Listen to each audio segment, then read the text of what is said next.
In this video, we'll talk about the real counter squeeze. It needs a little extra covering.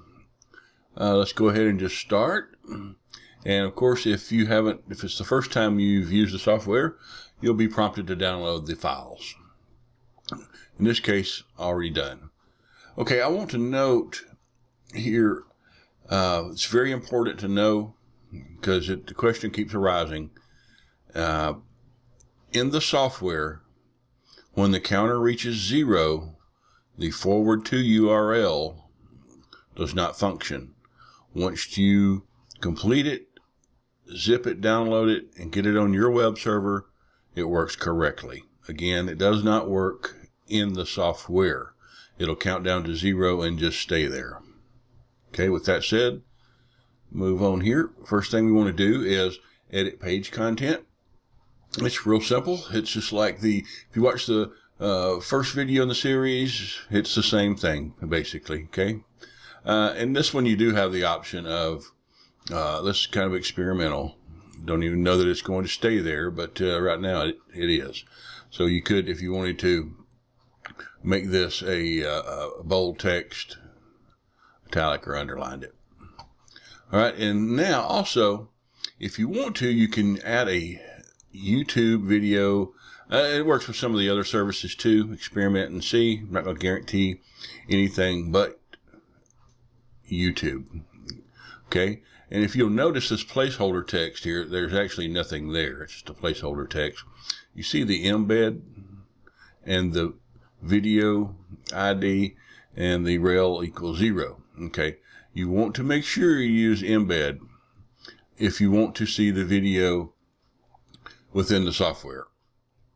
Okay, because when you're operating off a desktop, it causes all kind of issues, but really it works out just as well to use that. So if you do the youtube.com embed video ID and this question mark rel equals 0 means don't show any videos at the end, the recommended videos. Okay, your video width and height, whatever they got at YouTube, it'll fit to the page, but normally about what is it? I think 640 is a good one. 640 by 480. Experiment with it and see. And again, nothing but just regular text. Again, we covered this in the first video. I'm not going to cover it again about your colors for your overlays and such as, okay? You will notice here, though, that this can't be right because paragraph text, a footer background, black. We don't want that. We can make it a different color, okay? All right, now here we go with the timer. It's very simple and straightforward. You can choose the color of the timer. Depends on your background image and how you've got your colors done to what works best for you. The month is very straightforward.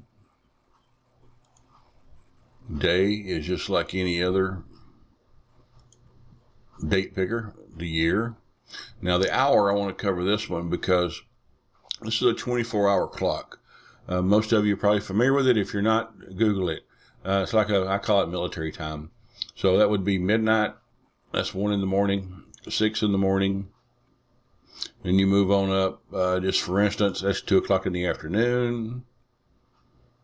And that's 6 o'clock, 6 p.m., 8 p.m., so on. Okay? And the minute. Basically working in 5-minute increments here. The countdown in URL. Okay, when we said real squeeze page timer, what happens is when it reaches the end of the countdown, it will forward to this URL automatically. Anybody reaching the page will no longer see the opt-in form or the timer.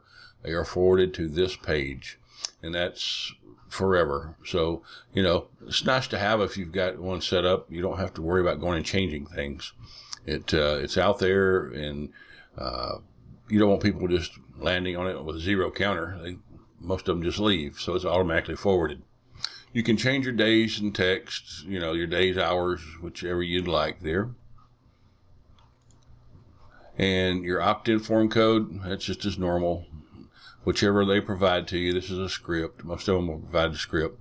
And there's your text below, text right, and you'll see this in just a moment. I'll show you where this text appears at, okay?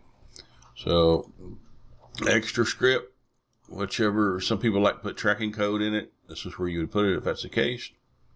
We're going to update it, and there you go. Okay, so if you were to have a video, it would appear right here above this text. All right, and I'll show you here. And there's where the other text was a while ago for the opt-in form.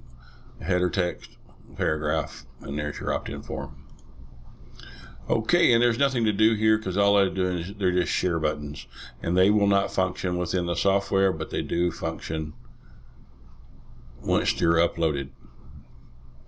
Okay, that's really, briefly, let me hit on the QikSqueeze.